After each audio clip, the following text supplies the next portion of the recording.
les invito a buscar en sus Biblias, en el libro de Colosenses. Vamos a continuar esta nueva serie que lleva por título Los deberes del pueblo de Dios. Estamos considerando Colosenses capítulo 3 y 4. La carta a los Colosenses está centrada en la persona de Cristo Jesús. Bueno, toda la Biblia está centrada en la persona de Cristo Jesús. Si podemos darle record a la grabación allá atrás. Así que todos tenemos que considerar, en el libro de Colosenses, a modo de introducción, el libro de Colosenses exalta a la persona de Cristo Jesús. Muy parecido a la carta de Éfeso. La carta a los Efesios se centra en Cristo es la cabeza, pero básicamente se centra en el cuerpo, la iglesia, cómo fue formada de eternidad hacia eternidad. Mientras que el libro de Colosenses se concentra en la persona de Cristo Jesús. Capítulo 1, Él es la preeminencia sobre todo, por Él fueron creadas todas las cosas. En el capítulo 2 vemos lo que Cristo hizo por nosotros y cómo usted y yo fuimos libres, anuló el acta de los decretos que era contra nosotros, tenemos libertad en Cristo Jesús. Pero capítulo 3 y 4 tiene un llamado a la vida cristiana. Y permíteme compartir contigo en el día de hoy con respecto a los deberes del pueblo de Dios en relación al aspecto personal. Y vamos a considerar la exhortación práctica. Vamos a mirar en los versículos 5 al 9 una exhortación práctica que nos lleva el escritor a considerar la parte práctica de la vida cristiana. Recuerda que esta serie tiene que ver con nuestra nueva vida en Cristo, considerando los aspectos prácticos de la vida cristiana. Acá tengo en pantalla, para los que nos están viendo a través de la net, y ustedes tenemos una definición de vida cristiana que la aprendí cuando era estudiante. Vida cristiana es una relación con el autor de la vida. ¿Confundimos vida cristiana con venir a la iglesia? Con leer la Biblia, que es parte de la vida cristiana, ser miembro de una iglesia, pero usted puede ser miembro de la mejor iglesia y no tener vida cristiana. La vida cristiana, por lo tanto, es una relación con el autor de la vida, es decir, Jesucristo. ¿Por qué Jesucristo? Porque Él es vida. Él vino a darnos vida y vida en abundancia. ¿Qué trae esa relación personal con Cristo Jesús? Trae como resultado, ¿qué cosa? Un cambio. De modo que si alguno está en Cristo, ¿qué? Nueva criatura es. Y separados de mí, dijo Jesús, nada podéis hacer. Ahora ese cambio es en las esferas de mi vida, en donde yo me relaciono, sin duda alguna, cuando conozco a Cristo como mi Salvador personal. Lo primero que cambia es mi relación ¿con quién? Con Dios, porque antes era un enemigo, un débil, un pecador. Ahora soy hijo de Dios, soy familia de Dios, soy del pueblo del Señor Jesucristo, soy pueblo de Dios. Eso trae como resultados cambio en la esfera de mi vida. Con Dios, yo mismo o conmigo mismo, debo aceptarme como una persona de valor, debo aceptarme como diseño divino y muchas veces nosotros luchamos con complejos, con debilidades, con defectos y no nos aceptamos como somos y perdemos de vista que soy el diseño de Dios, soy hecho a imagen y semejanza de Dios y eso debe cambiar mi forma de pensar, mi forma de relacionarme con Dios, conmigo mismo, la familia. Debe haber ahora cambios en mi hogar, mi iglesia, debo ser diferente y también debe ver el mundo una diferencia en mi vida. ¿Por qué? Porque soy pueblo del Señor. Y Pablo en estos dos capítulos nos lleva al terreno práctico. Y él nos va a presentar en los versos 5 al 17 dos exhortaciones. Una es una exhortación negativa. ¿Cuál es la exhortación negativa? Versos 5 al 11. En resumen, usted y yo, el aspecto negativo, debemos hacer morir en nosotros, ¿qué cosa? El hombre viejo o lo terrenal, mi antigua vida, la vida del pasado, porque ahora soy una nueva criatura. Y esa es una decisión personal. Y luego es la exhortación positiva, que la veremos en el próximo estudio, que tiene que ver con vestirse de nuevo hombre. Primero, yo debo hacer morir lo terrenal en mí, en mi vida. y luego debo vestirme. Nosotros nos vestimos porque cubrimos nuestro cuerpo, pero la vestimenta es la forma en cómo yo me presento ante quién, hacia los demás. Mi vestimenta, como yo me visto, refleja el cuidado que tengo de mí y cómo yo me quiero presentar a los demás. Hoy vamos a considerar esta exhortación muy práctica de la vida cristiana. Vamos a mirar cómo el apóstol Pablo, por medio de esta exhortación, y vamos a ver la exhortación de prohibición que debemos hacer morir en nosotros lo terrenal. ¿Y por qué? ¿Por qué esta exhortación? Porque usted sabe que sin Cristo nosotros somos ¿qué? Esclavos del pecado, del poder del pecado, que nos domina, que a nosotros nos controla. Pero recuerdas que Jesús dijo, y conoceréis la verdad. ¿Qué más? Y la verdad os hará libre. Usted es libre por la sangre de Cristo Jesús, del poder del pecado en su vida, de la pena del pecado. Algún día seremos libres de la presencia del pecado. Recuerdo haber leído hace años atrás, cuando se hicieron remodelaciones en mi país, en el zoológico, el león estaba encerrado en un, no sé si 4 por 6 metros, ahí se paseaba el león. Y él se movía continuamente, se recostaba, se movía en ese espacio. Vino una remodelación y liberaron de espacio al león. Le hicieron un hábitat más grande, más amplio. Quitaron los barrotes que tenía alrededor de 4 o 6 metros, los ampliaron, le ampliaron el lugar de movimiento. Pero extrañamente, el león se seguía moviendo ¿qué? En el mismo espacio. Suele ocurrir que creyentes fuimos libres del poder del pecado, de hábitos pecaminosos, pero no vivimos en libertad. ¿Sabes por qué Dios llevó a la nación de Israel por el camino del desierto? Porque ellos tenían mentalidad de ¿qué? De esclavos, y debían dejar hábitos y pensamientos pecaminosos. Es por eso que la palabra de Dios, y Pablo nos lleva acá, si tú eres un creyente, si tienes relación con Cristo, debes vivir una vida diferente. Antes de ir al verso de hoy, quiero que observes conmigo cómo Pablo nos presenta esa libertad en Romanos capítulo 6, verso 6. Dice que sabiendo esto, ¿qué debemos saber? Nuestro viejo hombre fue ¿qué? Crucificado juntamente con él para que el cuerpo del pecado sea destruido, a fin de que no sirvamos ¿qué? Más al pecado. En Colosenses capítulo 3, verso 3, Pablo lo dice, hemos muerto y resucitamos con Cristo y tenemos la vida de Cristo. Observa el verso 12 de Romanos capítulo 6. No reine, si hemos muerto al pecado, ¿qué dice Pablo? No reine pues el pecado en vuestro cuerpo mortal, de modo que lo obedezcáis. ¿En qué? En sus deseos, sus concupiscencias. Nuevamente, eras esclavo, eres libre, no vivas como esclavo. Mira el verso 13. Ni tampoco presentéis vuestros miembros ¿a qué? Al pecado como instrumento de iniquidad, sino presentaos vosotros mismos a Dios como vivos de entre los muertos y vuestros miembros a Dios como instrumentos ¿de qué? De justicia. Hay creyentes, personas inconversas con vida de pasado, con vicios, con pecado, con adicciones, que vinieron a Cristo y Dios los libertó así. Inmediatamente, alcohol, cigarrillos, sexualidad, pornografía, etc. Hay otros creyentes en los cuales Dios no hace ese milagro. Y son sinceros, quieren dejar sus hábitos pecaminosos de dependencia, sea cigarro, alcohol, sexualidad, etc. Son sinceros, lo quieren dejar.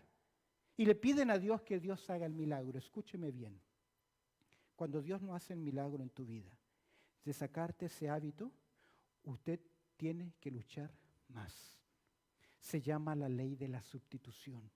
Se llama decisiones drásticas, decisiones fuertes que usted debe tomar para cuidar su vida, vincularse con un grupo de personas, o si tienes una dependencia, por ejemplo, alcohólica, y Dios no hace el milagro, no es suficiente que no compres alcohol. Necesitas rehabilitación. ¿Necesitarás qué? ayuda.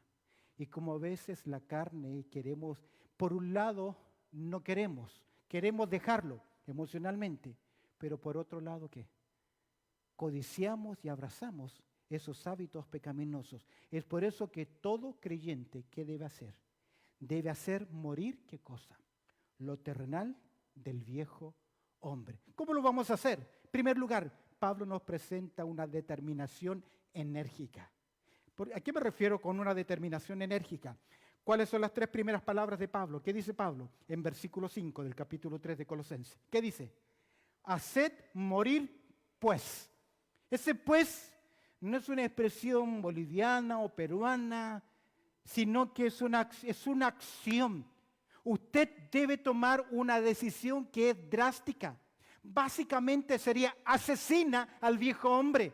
¿Cómo lo hacemos? Gálatas capítulo 5, verso 16. Andad en el Espíritu y no proveáis para los deseos de la carne. ¿Por qué? Porque el mundo, la carne, tiene su esfera de atracción. Yo debo determinar no hacerlo. Los amigos decían, yo estoy consagrado al Señor y yo puedo cruzar por esa. Tenían que ir a la iglesia. Y el camino más corto era cruzar por un sector de zona pink, zona rosa, prostíbulos. Y los 2 muchachos, yo soy firme del Señor y no voy a caer. Y pasaba y pasaba. ¿Sabes qué? Un día pasó y ¿qué? Y cayó. Porque no hay carne que resista la tentación. Nadie. No importa si es un pastor, o es un anciano, o es un creyente de años, o si ya es mayor. No importa. ¿Sabe qué tiene que hacer? Lo que hizo José, huir. Huir. Decisiones drásticas. Y acá dice, haced morir. ¿Por qué debemos hacer morir? Porque la lucha, escúcheme bien, es intensa. Posicionalmente usted está en Cristo, está sentado en lugares celestiales y aún Dios lo ve a usted glorificado. Pero nosotros no lo vemos a usted glorificado. ¿Dónde lo vemos? En la tierra con sus luchas. Observa lo que dice el apóstol Pablo en Romanos capítulo 7. Mira Pablo, el gran apóstol Pablo. Pero veo otra ley ¿en dónde?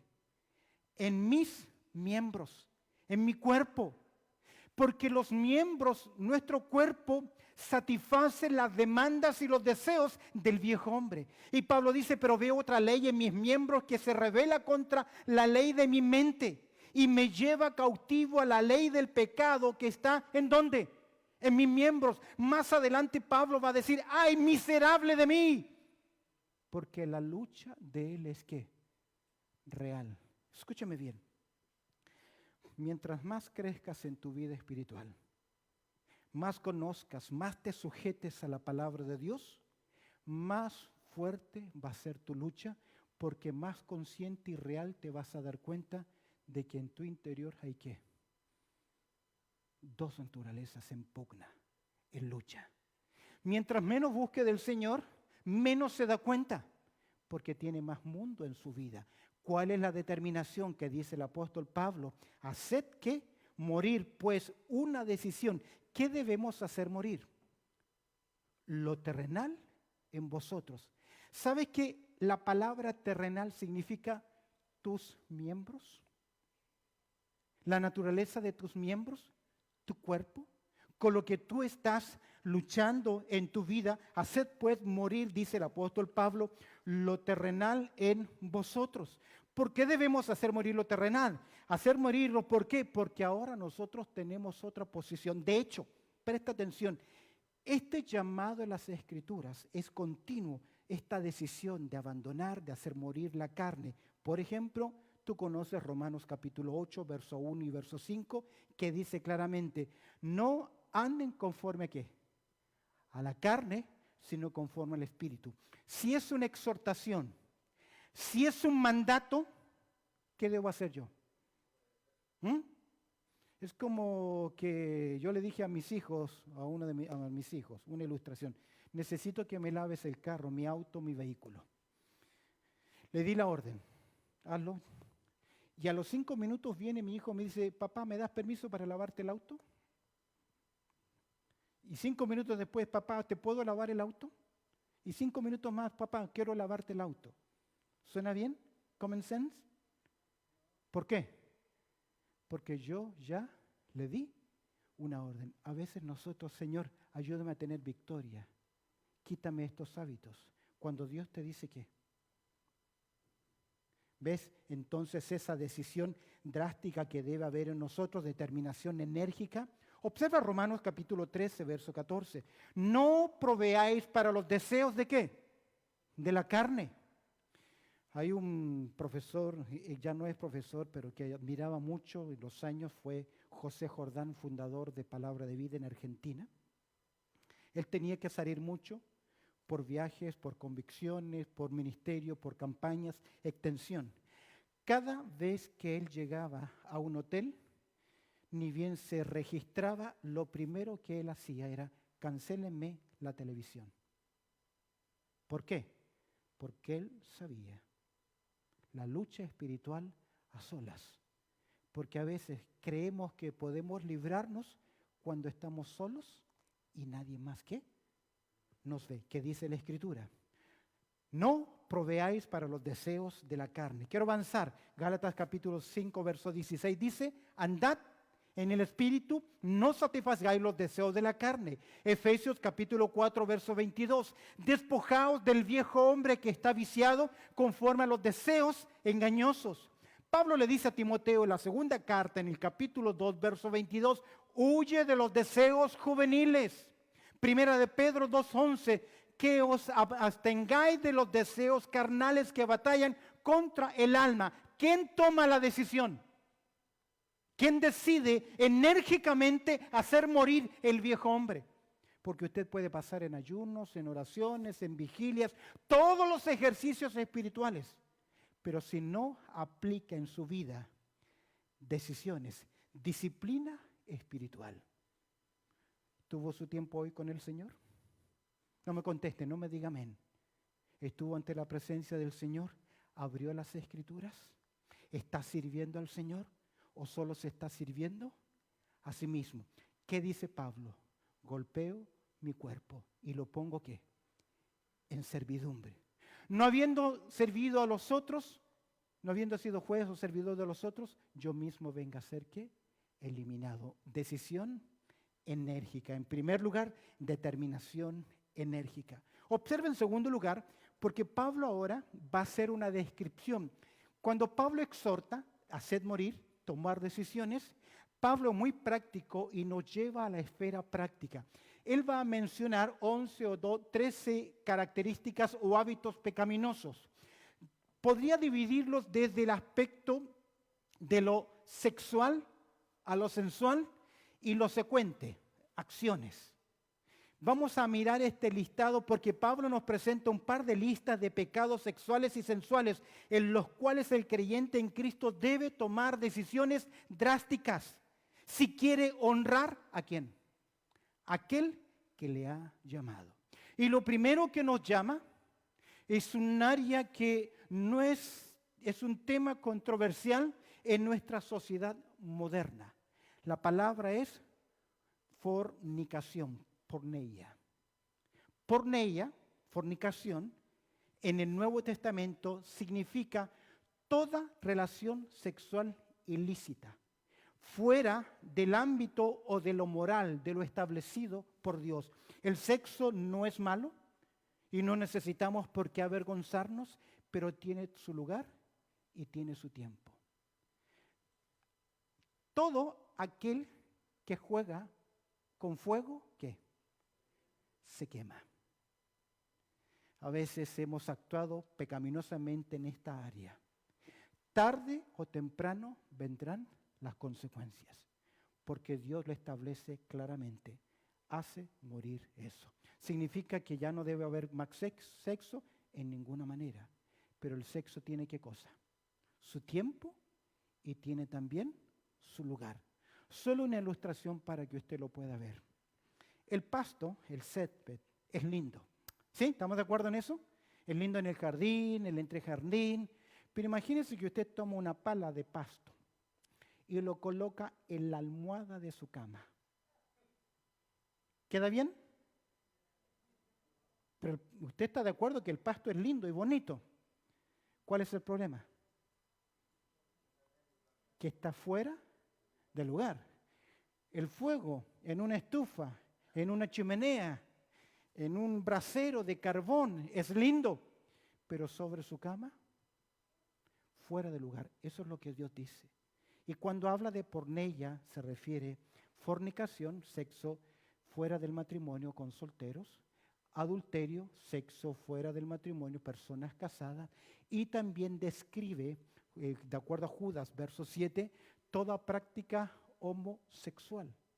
Es considerada por Dios como fuera del lugar, contrario a lo establecido por Dios, pero escúcheme bien, normal en la moralidad moderna. Yo no sé dónde va a parar, pero ¿qué dice Dios? Haced morir. Toma una decisión. No puedes tú pedir la bendición de Dios en tu vida cuando estás con hábitos ¿qué? Pecaminosos. Fornicación. De la fornicación, Pablo amplía el concepto para declararlo impureza, suciedad, algo que es lujurioso o libertino. Esta misma palabra impureza el Señor Jesucristo la utilizó cuando los hombres, los fariseos, pintaban las tumbas, ¿recuerda? Pero escondían ¿qué cosa? La inmundicia que había adentro. Entonces, de la sexualidad, vemos acá el pensamiento que es impuro, que es incorrecto. Y me llama mucho la atención estudiando cómo las Escrituras unen fornicación e impureza de la mano. Obsérvalo conmigo. Segunda a los Corintios, capítulo 12, verso 21, inmundicia y ¿qué más? Y fornicación. Gálatas, capítulo 5, verso 19, fornicación e inmundicia. Y en Efesios, capítulo 5, verso 3, fornicación y toda ¿qué? Inmundicia. ¿Y qué es inmundicia? Aquello que es impuro, lujurioso, libertino, sucio. Dios considera que el pecado fuera de su lugar y pensar en ello es que sucio y no debe ser lugar en la mente del creyente. Para no confundirnos, Pablo está hablando de pecado de la sexualidad y dice en primer lugar fornicación, impureza, tercero ¿qué? Míralo conmigo, pasiones desordenadas. La palabra desordenadas tiene que ver con depravadas, sentimientos y experiencias, y eran usados en la literatura clásica para hablar de estas cosas. Yo diría, el hedonismo, ¿entiende lo que es el hedonismo? Buscar solo para sí, satisfacerse a sí mismo. En Romanos capítulo 1, verso 26 dice, pasiones vergonzosas. Y en 1 Tesalonicenses 4, 5 dice, pasiones de concupiscencia, pasiones desordenadas o depravadas. Es tremendo. Hace años atrás vi un documental de una red de pedofilia en mi país. Y dice un comentarista, uno del que presentaba el informe, se hizo pasar por alguien que tenía interés en pornografía infantil. Y se entrevistó con un hombre que le contó, mira, yo gasté, no sé si 6 o 8 millones en comprar a este niño pequeño. Y ahí lo tengo y lo abuso. Y lo vende. Y hasta el entrevistador, el reportero, se choqueó en un momento. ¿Pero qué haces? Bueno, cuando tenga 12, 13, 14 años, él va a decidir si quiere seguir conmigo o se va. Pero yo ya habré ganado lo suficiente. La pedofilia, la pornografía es adictiva en la mente de las personas, especialmente de los hombres. Es interesante, pero en los Estados Unidos hay un ministerio para recuperar a pastores esclavos de pornografía. ¿Sabe por qué? Porque muchas veces nosotros pasamos horas solos estudiando frente a un computador. Y es muy fácil de un clic. Y es muy fácil que usted no se dé cuenta. Ella es esclavo de pornografía. Porque entra suave. Primero una telenovela donde medio se besan, medio se desnudan y así comienzan. Y ya no le importa si se están desnudando o mostrando el cuerpo. Ya está ¿qué? Acostumbrado, y el cuerpo y los ojos piden ¿qué? Más. Es por eso que debemos tener cuidado con pasiones desordenadas y malos deseos. Observa los malos deseos. Los malos deseos, que son deseos malignos. Déjame decirte algo, los deseos no son malos. Yo deseo un año mejor, ¿usted lo desea? ¿Es malo eso? Oh, yo deseo este año aprender a tocar un instrumento, ¿es malo? Deseo mejorar en mi trabajo y ganar más, ¿es malo? En ninguna manera. Yo deseo servir al Señor, en ninguna manera es malo. ¿Cuándo es malo? Cuando ese deseo está fuera de control. Por lo general, esa palabrita deseo se traduce como concupiscencia.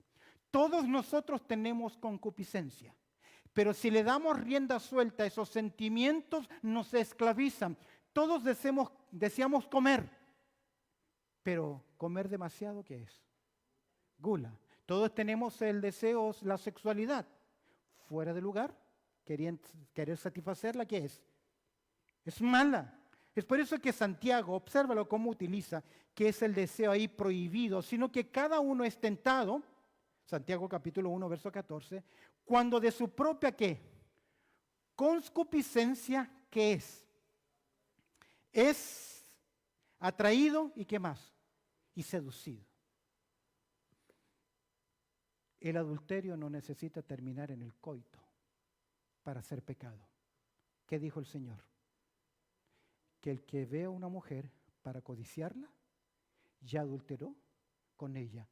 ¿Satisfizo qué cosa? Su deseo.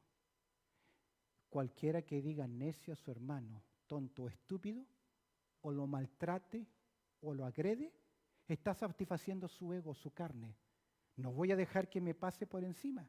Deseos, concupiscencia. Observa el verso 14. Sino que cada uno es tentado cuando de su propia concupiscencia, ¿qué es?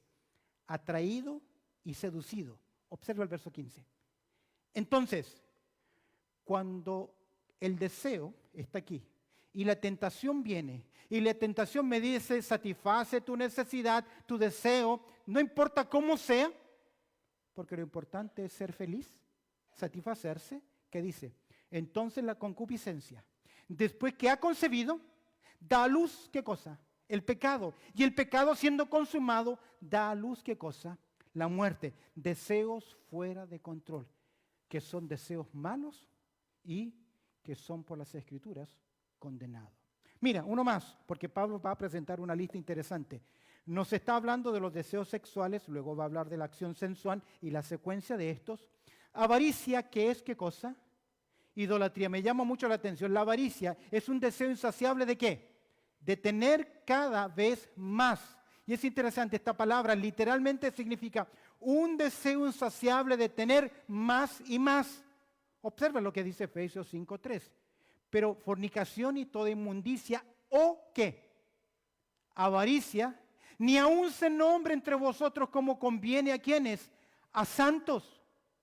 Me llama mucho la atención que Pablo dice, avaricia, ¿qué es qué cosa? ¿No tiene su Biblia abierta? Idolatría. ¿Qué es idolatría? Mira qué interesante que la avaricia, la búsqueda de logros. Y aquí hay un daño psicológico. Permíteme hacerte un paréntesis. El ser humano se mueve por motivaciones. Nosotros hacemos las cosas por motivación. Dinero, logro, personal, etc.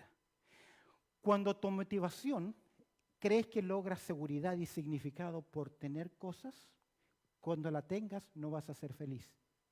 Porque siempre vas a querer ¿qué? Más. Algo más. Otro logro más. Es por eso que hay tanta gente que tiene tanto dinero y en el fondo ¿qué es? Un infeliz. Porque logros, metas, títulos, propiedades, cosas no hacen al hombre feliz. La felicidad o la vida del hombre no consiste, dijo Jesús, ¿en qué? En los bienes que posee, pero la avaricia se puede volver en idolatría. ¿Qué dice 1 de Juan 5:21? Hijitos, guardaos ¿de qué? de los ídolos. ¿Y cómo termina? Amén. ¿Qué significa? Así sea, así es. Un ídolo es todo aquello que ocupa ¿qué? El lugar de Dios en nuestras vidas. ¿Puede ser la profesión? ¿Puede ser una profesión? ¿Puede ser cosas, propiedades? ¿Puede ser un ministerio? ¿Puede ser personas? ¿Pueden ser los nietos?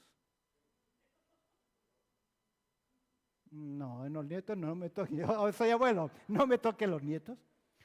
Todo aquello que quita el lugar de Dios en nuestros corazones es ¿qué? Idolatría. ¿Y cómo trata Dios con la idolatría? ¿Sabes qué le dijo Dios a Abraham? Génesis 22, 23. Trae tu hijo, a tu único hijo, a quien tú amas. ¿Y qué le pidió Dios? Pónemelo ahí. Ojalá que Dios nunca pida eso. Pero Dios es celoso y no comparte su gloria ¿con quién? Con nadie. Por eso, haced morir en vosotros fornicación, impureza, pasiones desordenadas, malos deseos, avaricia, que es idolatría. Ahora, de la pasión del corazón, de los deseos carnales, sexuales, ahora Pablo nos lleva a los pecados de proyección. Primero están ahí adentro en el corazón, deseos, codicias, pensamientos, avaricia. Ahora la esclavitud te lleva de los sentimientos a las acciones, porque ahora comienza Pablo con lo que sale del corazón. Primero es ira. La ira puede referirse a una manifestación súbita e indignación que afecta. Por lo general está acompañada de malas reacciones. La ira.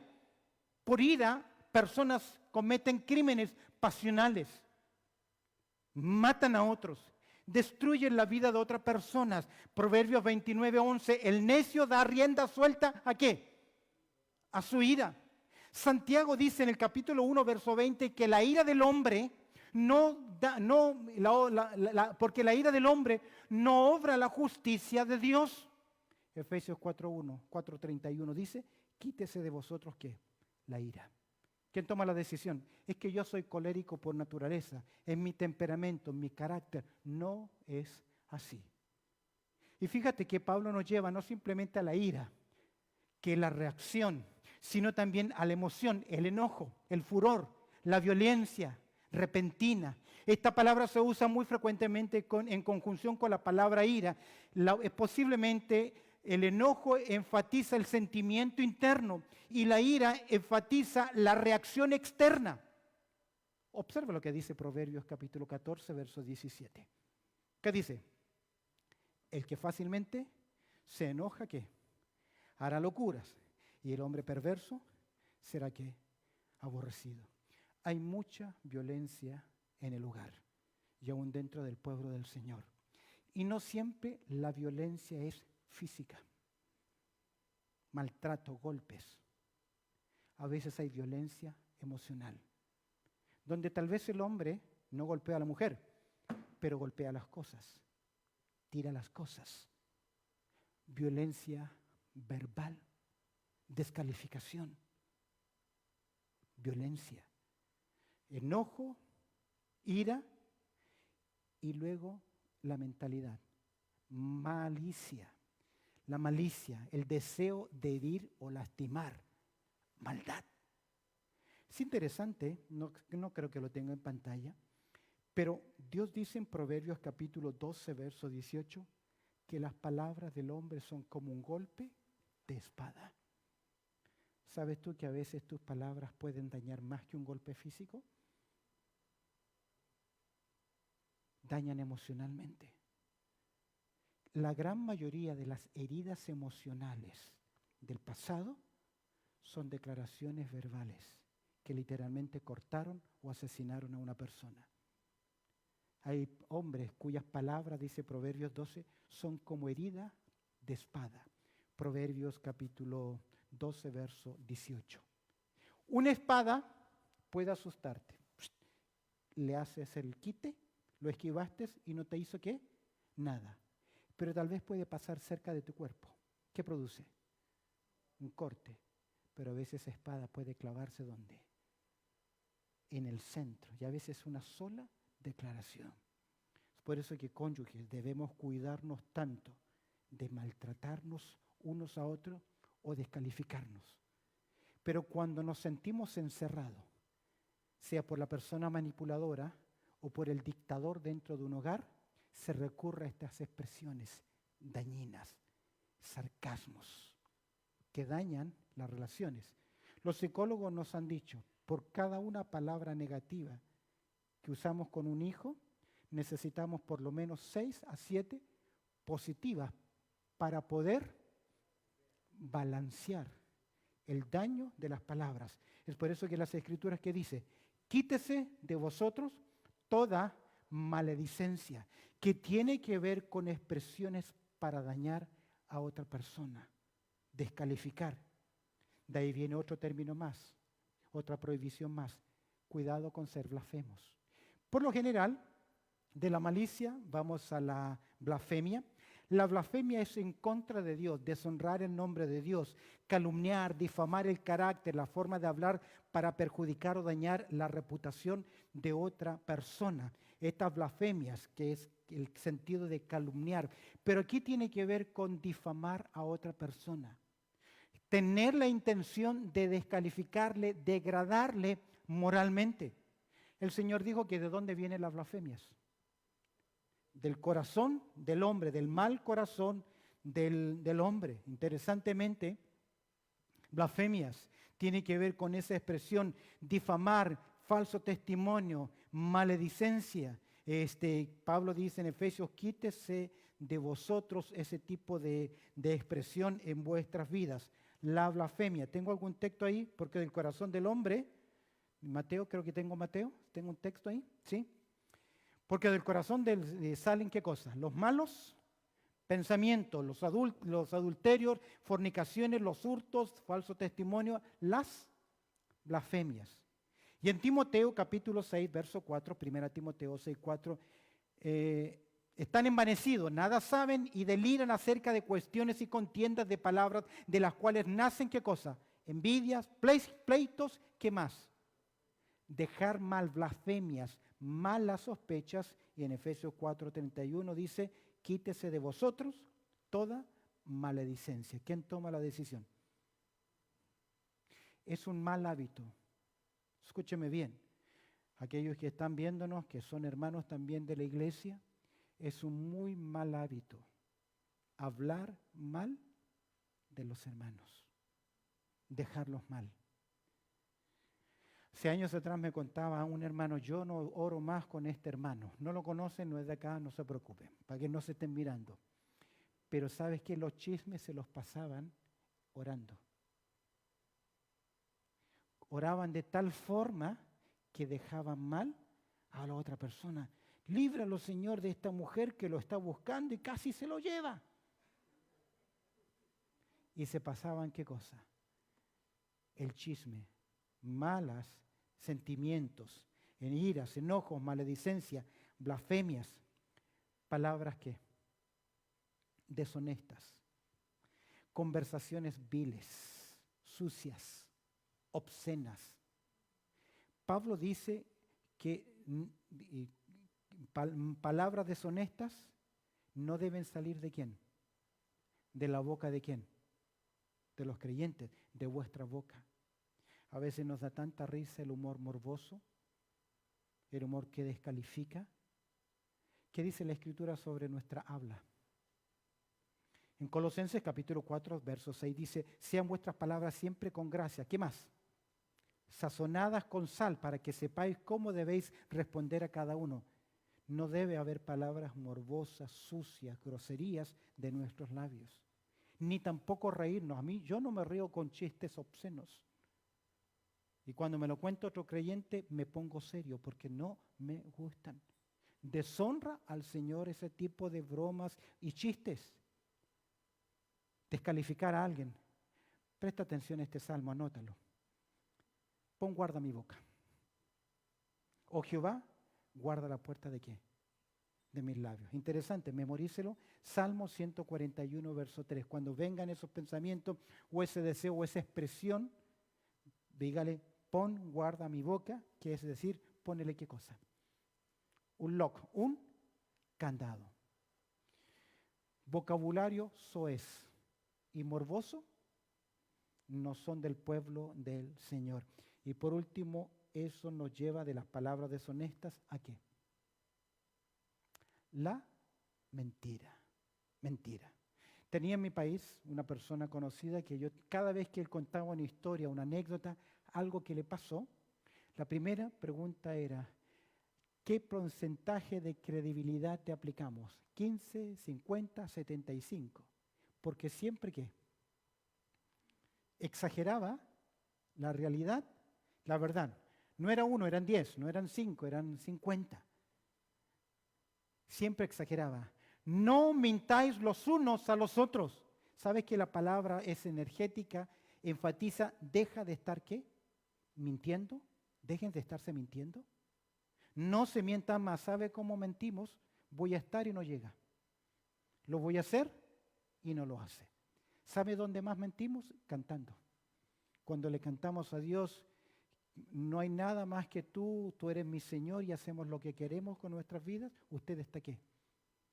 Mintiendo. Y descaradamente, ¿a quién?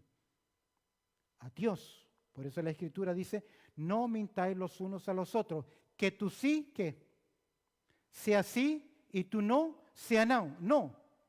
¿Cuánto valen tus palabras? ¿Cuántos dijeron, hoy vamos a estar y no están? ¿Cuánto valen tus palabras?